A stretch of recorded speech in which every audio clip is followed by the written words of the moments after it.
Merci Seigneur.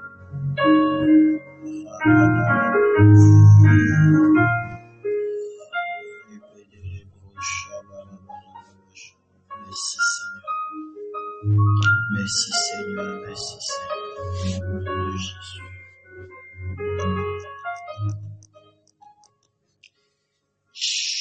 Merci Saint-Esprit. Sois ton nom. Merci Seigneur.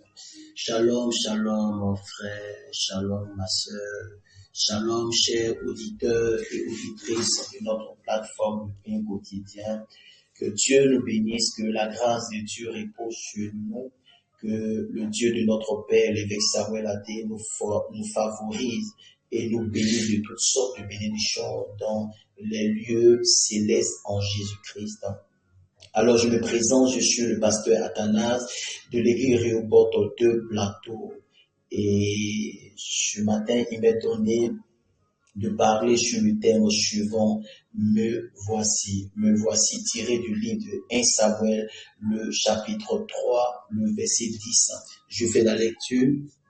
La Bible dit ceci: l'Éternel vint et se présenta, et il appela comme les autres fois, Samuel, Samuel, et Samuel répondit, parle, car ton serviteur écoute. Que Dieu bénisse sa parole. Bien avant de parler de mon thème, je voudrais saluer tous ces hommes de Dieu, ces serviteurs de Dieu, ces servants de Dieu qui m'ont précédé au cours de la semaine, qui nous ont édifiés par des enseignements puissants. Que Dieu bénisse ces serviteurs et ces servantes au nom de Jésus-Christ. Me voici est le thème sur lequel je dois parler aujourd'hui. Vous savez, la Bible nous parle d'un homme de Ramathaïm, un homme qui avait épousé 2 femmes. L'une de ces femmes s'appelait Anne et l'autre s'appelait Pélina.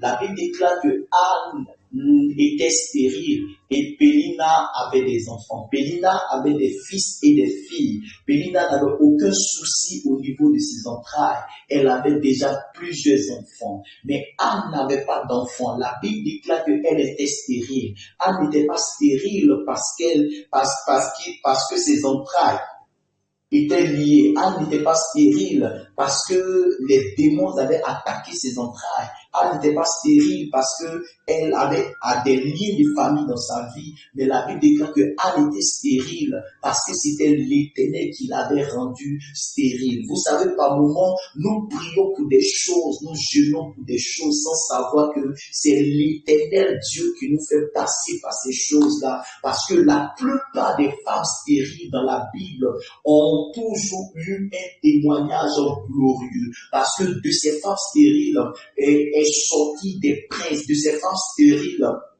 est sorti des enfants qui ont sauvé leur nation, qui ont sauvé leur pays. Et je prie au nom de Jésus. Peut-être que ça dure encore. Peut-être que cette situation est encore têtue. Cette situation ne bouge pas. Mais sache que si ça ne bouge pas, c'est parce que la main de Dieu est dedans et Dieu veut utiliser cette situation pour pouvoir glorifier son nom. La plupart des femmes stériles dans la parole de Dieu, c'est comme si leurs entrailles étaient mis en réservation par Dieu, avaient été réservés par Dieu. Dieu avait réservé les entrailles de Anne pour pouvoir donner naissance à un enfant tel que Samuel.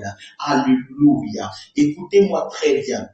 La Bible dit que toutes les années, Elkanah prenait ses 2 épouses et il montait à Silo pour adorer Dieu, pour offrir des sacrifices à l'Éternel. Et la Bible dit que chaque année, il en était ainsi. Il montait dans la présence de Dieu pour adorer Dieu avec des sacrifices.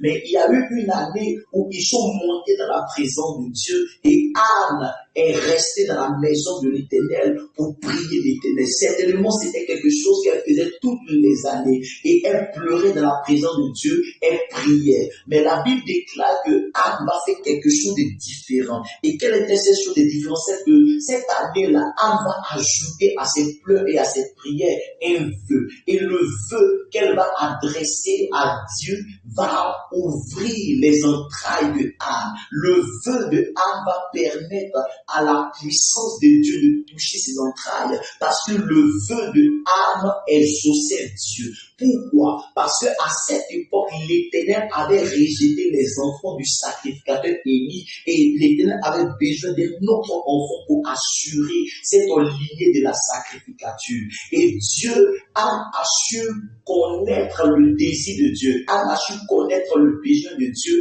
elle s'est tenue la présence de Dieu et elle a dit à Dieu, donne-moi un fils, si tu me donnes un mâle, je te consacrerai ce mâle. Est-ce que tu sais que ta prière ne sera pas exaucée jusqu'à ce que ta prière soit capable de combler un vide dans le monde spirituel? En fait, si l'exaucement que tu recherches sur la terre est capable d'exaucer le ciel, alors le ciel t'accordera. Anne a exaucé Dieu et Dieu a exaucé Anne.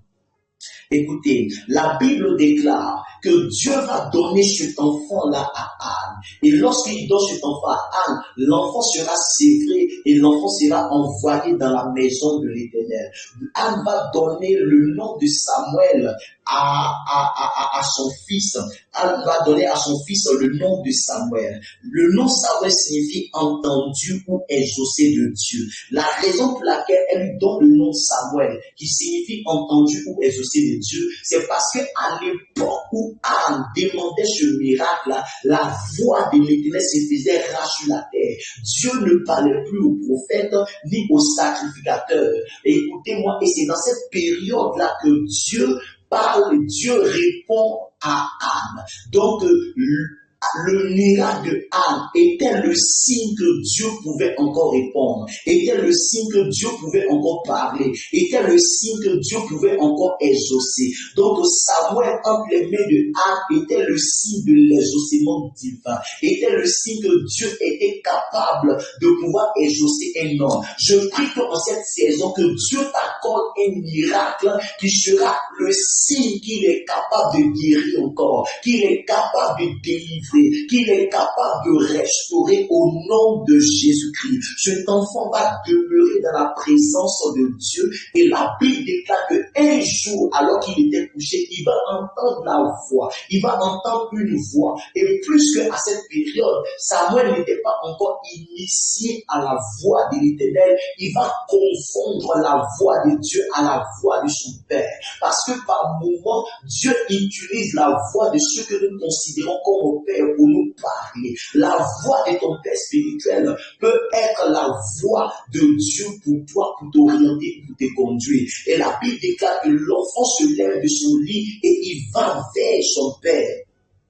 Et il dit à son père, me voici car tu m'as appelé. Et son père dit, non, je ne t'ai pas appelé. La chose s'est répétée plus de 3 fois. Et le père a su que c'était l'Éternel qui appelait l'enfant. Alors le père lui dit, va te coucher. Quand tu entendras à nouveau la voix, réponds, parle, car ton serviteur écoute. Alléluia. Parle, car ton serviteur écoute.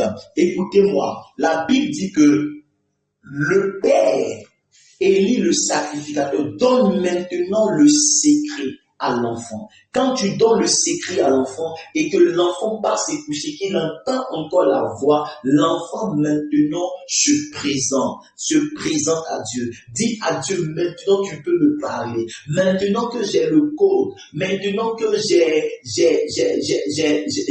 compris de mon Père que c'est toi qui m'as parlé, je t'écoute maintenant. Je me présente à toi, me voici. Tu peux maintenant me parler. Vous savez, je t'aime, me voici. Le Seigneur me voici est en fait une réponse, mais au-delà d'une réponse, c'est une réponse à un appel. En fait, le Seigneur de me voici est une réponse à un appel divin.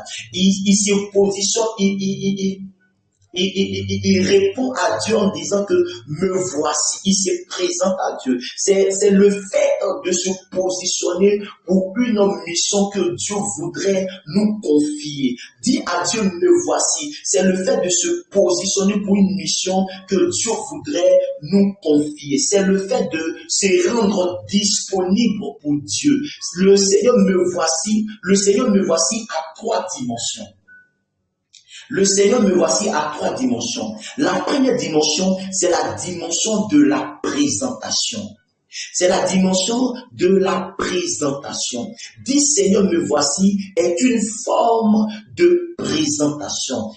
La Bible déclare en Deutéronome, le chapitre 29, le verset 10, la Bible dit que vous vous présenterez devant l'Éternel. Vous savez, lorsque Dieu nous appelle, nous devons nous présenter devant nous. Tous les enfants qui naissent en Israël devaient être présentés à Dieu. Même les offrandes devaient être présentées à Dieu. Les maisons devaient être présentées à Dieu. La présentation, elle, est le secret de la dimension spirituelle. Vous savez, lorsque Dieu a appelé Adam dans le jardin d'Éden, Adam ne s'est pas présenté à Dieu. Quand Dieu nous appelle, il veut que nous nous présentons à lui. Tu dois apprendre à dire Seigneur, me voici. La raison pour laquelle Dieu ne peut pas utiliser des gens, c'est parce que lorsque Dieu lance un appel, Dieu ne trouve personne qui se présente. Dieu ne trouve personne pour dire me voici. Comme il a appelé et il a dit en Ésaïe, la Bible dit là que Dieu dit qui enverrai-je, qui parlera pour nous. Et Ésaïe se présente en disant me voici, envoie-moi, écoute-moi. Quand tu entends la voix de Dieu t'appeler, tu dois apprendre à te présenter à Dieu. Parce que la présentation va forcément te conduire à un autre niveau. À un autre niveau de ta vie, de ton ministère, de tes finances, de tes affaires. Apprenons à nous présenter à Dieu. La seconde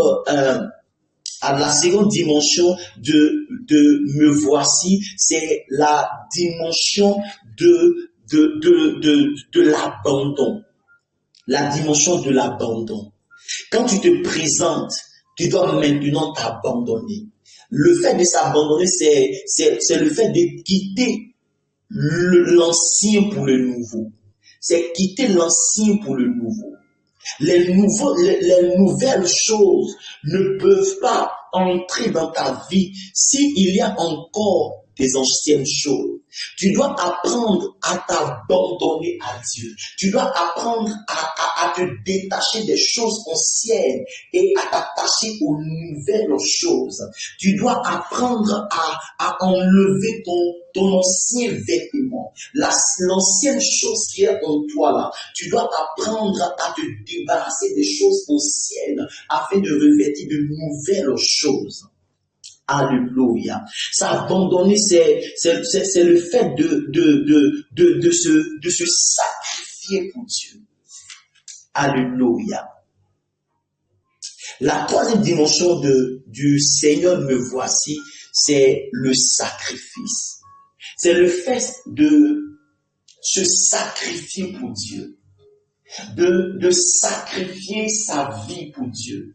De sacrifier son temps pour Dieu, de sacrifier son argent pour Dieu, de sacrifier sa compétence pour la gloire de Dieu. C'est le fait de s'abandonner, de se sacrifier entièrement entre les mains de Dieu, de sorte que Dieu prenne le contrôle de sa vie.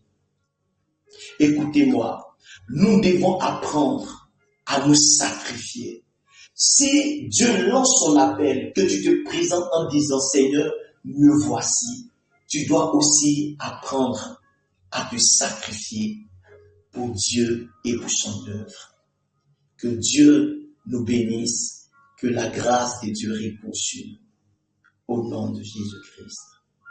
Que Dieu nous donne la force de répondre à son appel. Que Dieu nous donne la force de nous abandonner entièrement à lui. Et que Dieu nous donne la force d'être pour lui des sacrifices vivants. Que Dieu nous bénisse Que la grâce de Dieu soit avec nous. Au nom de Jésus. Amen.